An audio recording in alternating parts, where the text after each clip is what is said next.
Look at this Marvel Snap card. This is gonna be a lot of fun, and it's only one of the new cards we're gonna be taking a look at in this video because we got the latest patch, which means more data mines, which means an early look at some upcoming insane cards.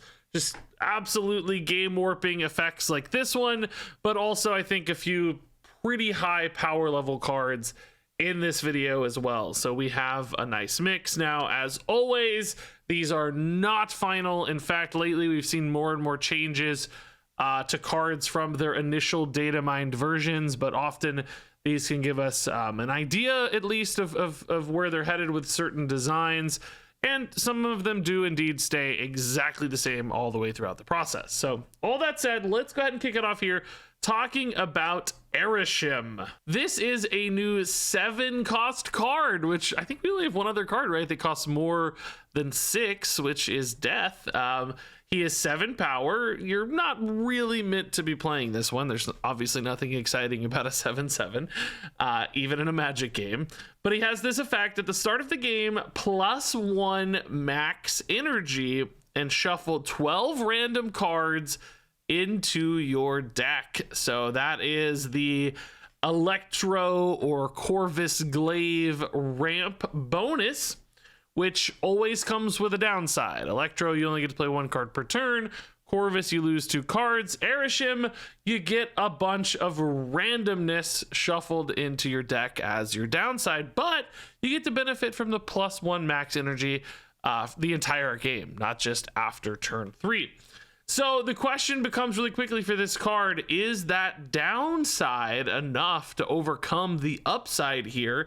And that's a really tough question to answer without really just playing this, getting a lot of games in, and getting a feel for it.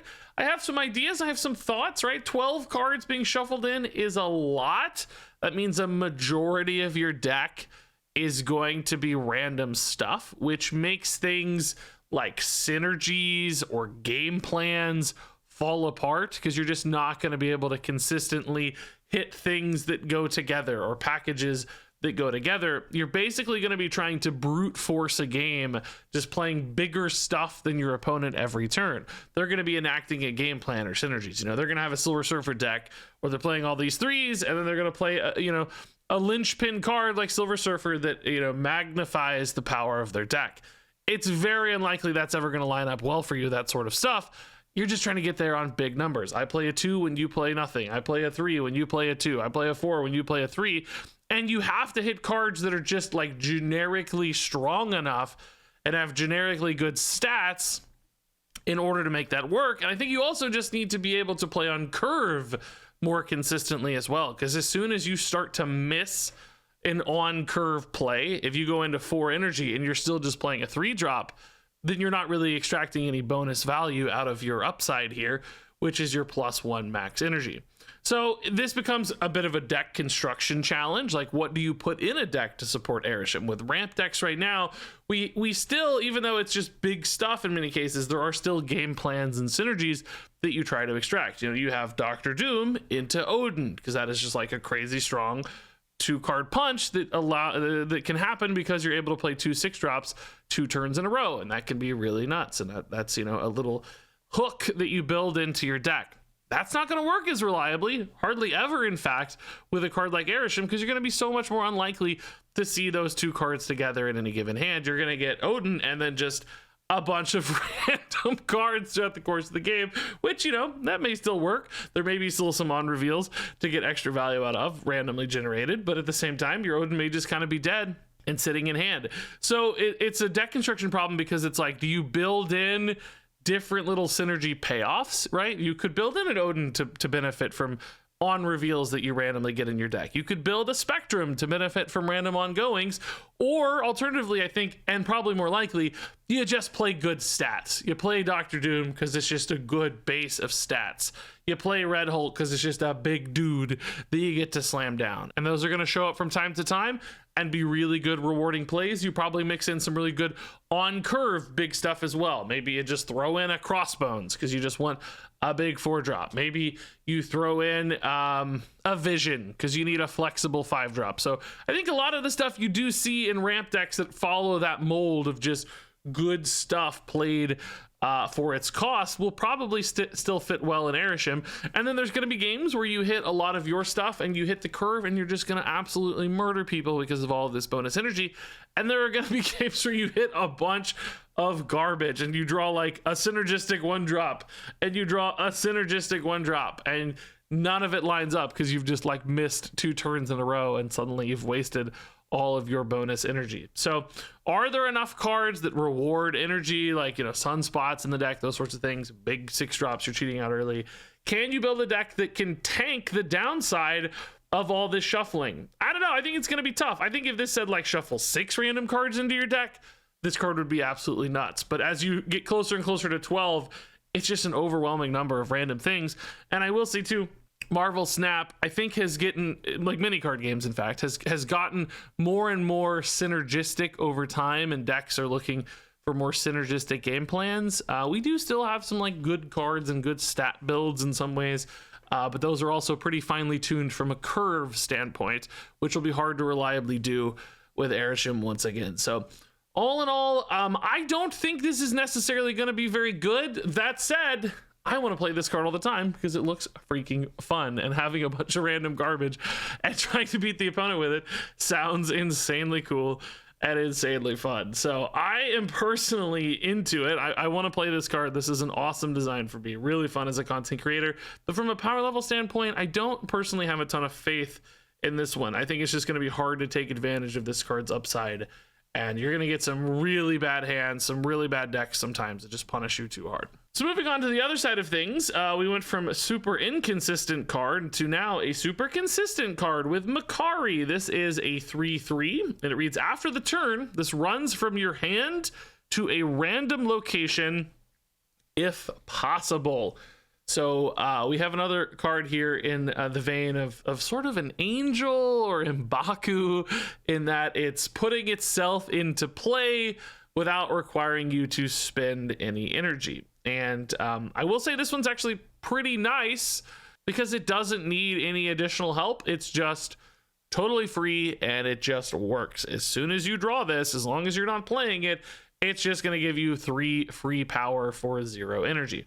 Now, 3 free power is not a lot, especially in a random location. Sometimes, you know, that's going to be hard to really notice a giant net benefit from. When we compare that to something like Proxima Midnight, for instance, that's 7 free power. Now, you know, that requires an activation, sure, but that's one that happens really organically in discard decks anyway. This just doesn't quite hold up to that level of power output. That also is a bit targeted, which can give you some nice plays sometimes, being able to influence where that Proxima goes, whereas this Makkari might go somewhere you're way ahead already, or, you know, or could even mess you up sometimes going into like a location that's like got 1 spot remaining or whatever.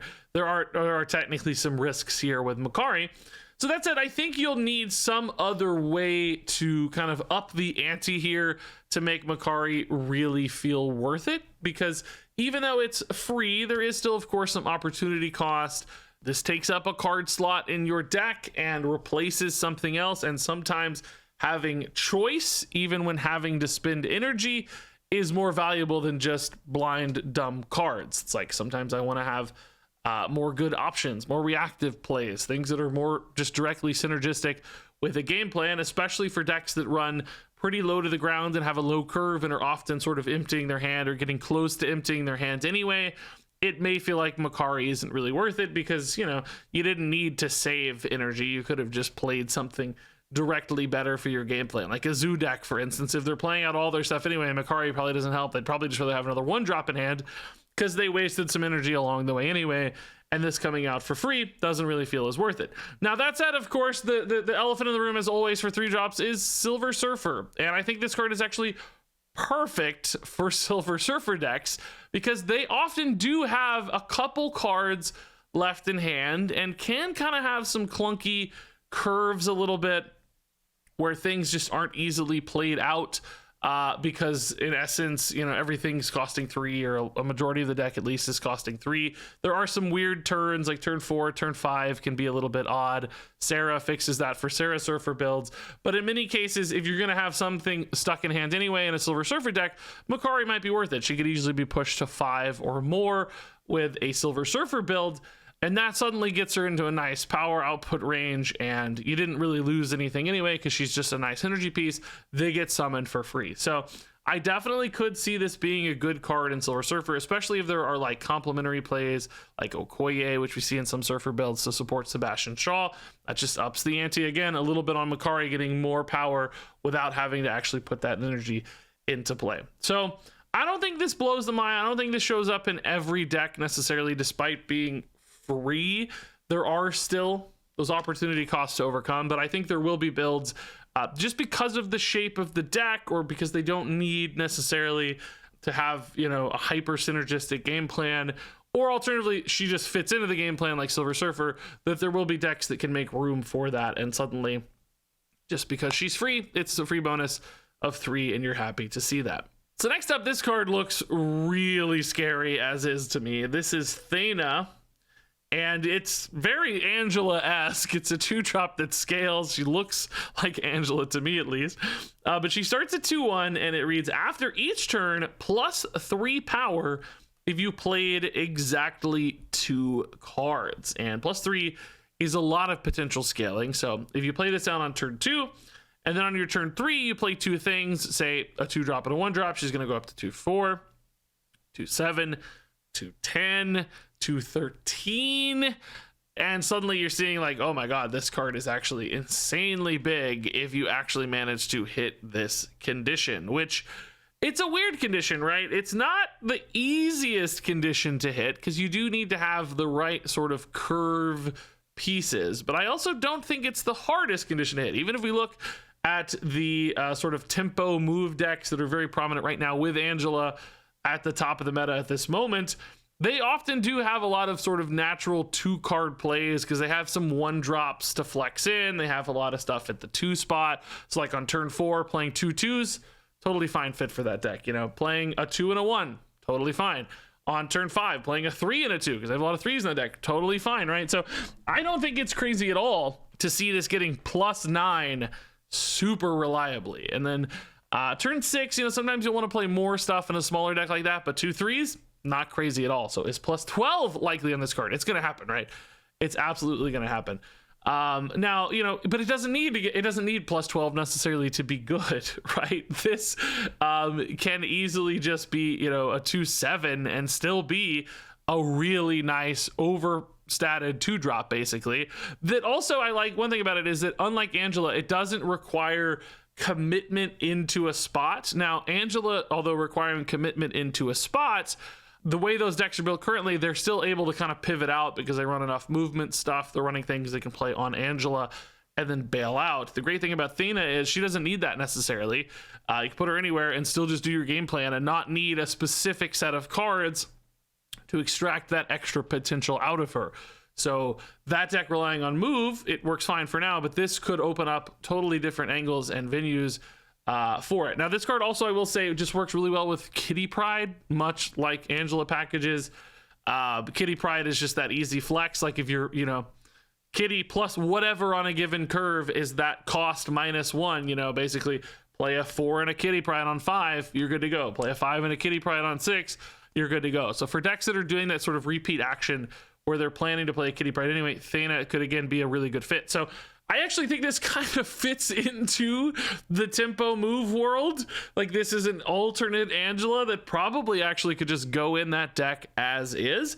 It is technically one that's a little bit riskier to play later in a game, but based on this wording, I do think on turn 6, if you like play her and a 4-drop, I do think she will gain +3. She should count herself as one of the played cards. So, you know, even on like turn 4, for instance, if you play her with a 2, I think she will start scaling immediately. So I don't think she's necessarily totally dead late in a game. I think you can still start to catch her up quickly, because even if you look, a 2/4, not terrible. That's above rate for 2-drops, and a 2/7 is already a really good sort of card. So it doesn't take a lot of turns to make this crazy.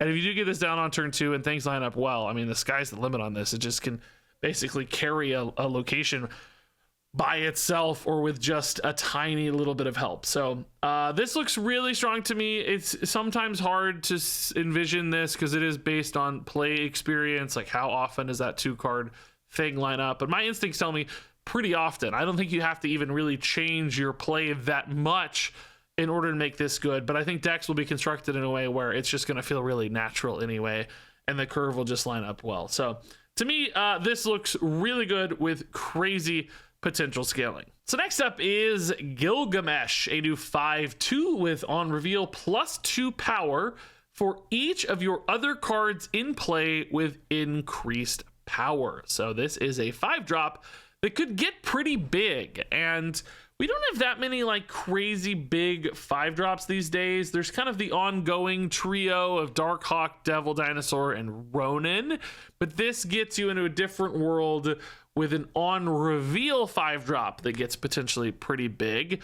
And I think it actually can get crazy big, bigger even than those like ongoing trio cards. In one specific way, I think if you play this in a zoo deck with a bunch of 1-drops played early in the game, and then Khazar played on turn 4, you can slam this Gilgamesh on turn 5, or alternatively, Blue Marvel on 5, maybe Gilgamesh on 6 sort of thing, right? And all of those cards will be in play with increased power, and Gilgamesh can gain a lot of stats. I mean, one Squirrel Girl is +6 on Gilgamesh if you're getting that Khazar down, and I would imagine you have multiple other cards already. So getting 5 or 6 hits on Gilgamesh seems very reasonable to me, which gives him +10, +12, potentially even more output for Gilgamesh, which puts him into that 5/12, 5/14, even bigger potential range, especially if you go for like, Blue Marvel on 5 and Gilgamesh on 6. There's a lot of potential to make this crazy big, which is kind of nice. I think I've said this so many times. Zoo decks have often lacked that crazy power spike. We've gotten close with cards like Cull Obsidian and stuff from here to there, but this pushes it to another level entirely, making it an option to just completely carry a location while still probably, creating a lot of pressure elsewhere across the board. So, is it worth the risk to run this if you don't hit Khazar? Like, is suddenly this just too bad to make it work? I mean, Blue Marvel's a backup plan that kind of messes with your curve a little bit if but this on 6 with a 1-drop and a Gilgamesh could still be nuts. So I think that's one potential angle for this. I'm assuming, by the way, that this does work with ongoing cards based on this wording. It doesn't say like increased permanent power or anything like that. So I think ongoing cards should indeed support this. There's the other angle for this where you play it with just, honest buff cards. So things that just like naturally gain stats early in a game. I'm not thinking very well, but like, you play Medusa on 2 and Medusa gains a little bit of stats. You play like Bishop or something and Bishop scales, or, the Angela crew. There's obviously a handful of cards with stat scaling. I mean, we literally just looked at Thena, right? There's that path too, where you're just kind of playing cards out, maybe on curve, and each of them gain stats. I think that's going to be a less reliable way to utilize Gilgamesh, because it just seems like that's more susceptible to like missing, and you're just not going to get as many all at once. Because I do think this needs to push to that like 10+ power level to really be worth it. Potentially needs to hit like 12 or 14 to really be worth it as a power spiky 5-drop. And I'm not sure more honest paths really provide that opportunity. Now, the other angle for this is kind of how we see Black Panther right now, where you get that big Black Panther and then you Arnim Zola it and you duplicate it. That on reveal goes off again. Gilgamesh could be an alternative way to do that, where it doesn't have like the kind of crazy stat scaling of doubling like Black Panther, but could also in some ways be a higher sort of base if you're just doing it twice. So, for instance, if you gain +8 on this, you go to 5/10, you copy with Arnim Zola, you're going to gain +8 again, of course, which means, you're going to 18 off your Gilgamesh. A base Black Panther in that case would go to 16. So if you can get it to like +10, +12, obviously it's going to scale even harder than Black Panther. So more of a kind of combo deck option with a different kind of baseline perhaps than Black Panther, and maybe not as well utilized with Wong, because the doubling gets really crazy, of course, with Wong and Black Panther. So different consideration, but I think that's going to feel a little bit harder to support playing a bunch of 1-drops, and then Khazar, and then Gilgamesh. Arnim Zola seems odd, especially if you got a squirrel in the mix like we talked about. Suddenly that Arnim Zola is at risk. I don't think the combo-y shenanigans are the route for this one. I think just more honestly playing this on 5 or 6 with some of that ongoing support is probably the way this one's going to work. But I do think it's interesting in that world, giving those decks that monster threat potentially on the level of some of the bigger 6-drops. So moving on here to Sersi, we got another 5-drop here, 5/7 this time around.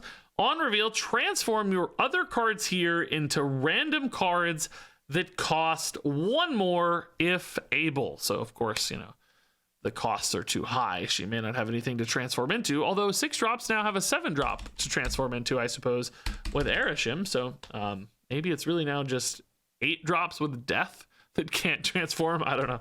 We'll find out if that matters at some point. So this is kind of a neat little follow-up, right? I think the goal here is I play a bunch of junky little on-reveal cards early, particularly stuff that might, you know, fit naturally into a Mr. Negative deck. For instance, if you play an Ironheart, you have 0 power on the card itself, but you've netted, you know, a 6 power benefit. So you got a 3/6 total effective stat gain there. And then Sersi turns that into a 4-drop, which, you know, on average becomes 6 or 7 bonus power, turning that on reveal into something really nice as a body as well. You know, White Tiger, another classic example.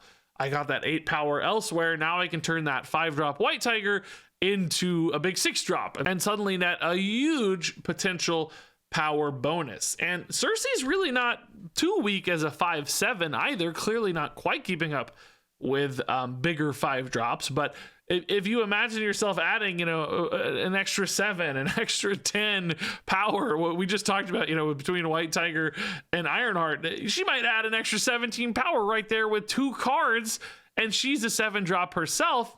You can see how quickly this becomes kind of a crazy threat. And I could imagine this being, you know, a turn 6 line, but also probably fine on turn 5. And a lot of on-reveal cards too nicely shift their power away from themselves. I gave 2 classic examples, thankfully, Ironheart and White Tiger. So you're supporting other locations and then coming in with Sersi to bomb that on reveal location really nicely. This is also a really interesting counter to goblin cards. You know, imagine turning the hobgoblin your opponent sends over into a 6-drop. Like, that's actually insane. Usually, I mean, some 6-drops could low roll, of course, but typically that's a pretty insane result. So I don't know, this card's really intriguing to me. I don't know exactly how you build it, because I don't know if like a just full-on on-reveal sort of deck can be enough to win these days, even with Sersi's help. But the potential for big plays and crazy power dumps seems rather significant here on Sersi to me. So I could almost, just think about like Wong White Tiger into Sersi. Like, normally you follow that up with Odin, right? But that's still nuts. Like, you get the 2 8s elsewhere, and then you turn your Wong into a big 5-drop. Potentially, you turn, your White Tiger to a big 6-drop. You still sometimes get awesome like on reveal effects and stuff. Yeah, you're gonna hit Destroyer sometimes, whatever. But there's just big potential plays here. So this is one of those I think we need to go in and cook a little bit as far as like lines are considered and what a deck structure might look like.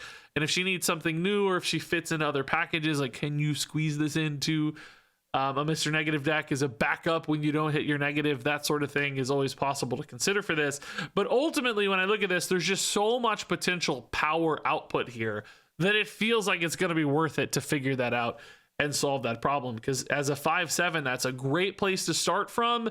And then there's so much potential power transforming stuff into bigger plays. So next up here we have Phastos. He is a new 3/3 with on reveal. Give each card in your deck -1 cost or +2 power. So pretty nice deck buff here. When we look at Okoye, we got a 2/2 that gives +1 to your deck. This is a 3/3, so only 1 additional energy cost, but doubles the potential power output. Alternatively, the cost reduction here also, I think, really good. I think you're going to be happy in most cases with either result. I mean, it does maybe limit you from building a kind of stat scaling upside deck. We see Okoye, for instance, with like Sebastian Shaw or Brood in Surfer decks these days. Phastos may not feel quite as reliable in that world because oh, my Brood got -1 cost instead of +2 power, or Shaw or whatever. But that's still pretty good. I think Surfer decks in particular sometimes have some energy inflexibility on turn 5. If you can make a 3-drop cost 2 and play it alongside another 3-drop on turn 5, you're probably still quite happy with that cost reduction. Maybe it doesn't work as well on turn 6. Sarah confuses things a little bit too sometimes. Some decks have Sarah, some don't, so it just depends. But ultimately, I mean, this is just, a lot of positive effects. And if you break this down, it's kind of, +6 power in a normal game because you draw on turn 4, turn 5, and turn 6. So that's kind of like, this is a 3-9 if you hand wave effectively, right? Or if you take the negative cost, this is kind of like a 0-3 if you hand wave that as well, or a combination thereof. So each of those sides does look rather efficient for this play. If you're not playing the cards, of course, that net gain goes down. So you may have a deck that needs like low enough costs to kind of weave everything in, because if you have a bunch of 6-drops or whatever and you hit 3 6-drops, it might be hard to benefit from those all getting +2 power. So there are, I'm sure, some deck construction considerations here. Although Surfer, once again, feels like an easy fit. I know it's so easy to just say, hey, it's a 3-drop, put it in Surfer. But there are some rather distinct benefits we talked about from both plus power and cost consideration. So this does, once again, look like a pretty cool Surfer hit. As far as like generalized decks, I don't know if it'll make the cut, much like Okoye rarely makes the cut. This one feels like it's even more kind of in on that game plan, and that cost reduction probably doesn't open up, reliable enough combos or enable enough stuff to really unlock any new synergies or win conditions. So most decks will probably stay away from this one just because it's like, well, I'd rather just get a big 3-drop and play now and not have to worry about realizing the benefits of this longer term upside. Even with things like Magic in the mix, at least stat bonuses probably just don't add up to enough, where you wouldn't rather have a 3-drop that made a more immediate impact, had bigger reliable stat totals, had some other bonus or synergy to extract instead for Phastos. So I think this one's rather niche and rather limited in its application right now. Maybe literally just Surfer, as far as I can see, for a home on this one. But I don't know, I do like the idea of like an all-in buff deck, just running all of the different buff cards and a Beta Ray Bill and a Shaw and just kind of going crazy and seeing what you can do. So we'll definitely try that with this one, but I think as far as general meta relevance is concerned, it might be rather limited. So all that said, we're going to rank these cards from best to worst. So the most likely to impact the Marvel Snap meta down to the least likely. My number 1 card is Thena. My number 2 card is Sersi. My number 3 card is Makkari. My number 4 card is Gilgamesh. My number 5 card is Phastos. And my last place card is Arishem. Although this is number 1 for card I'm most excited about and want to play, because this just looks really fun to me.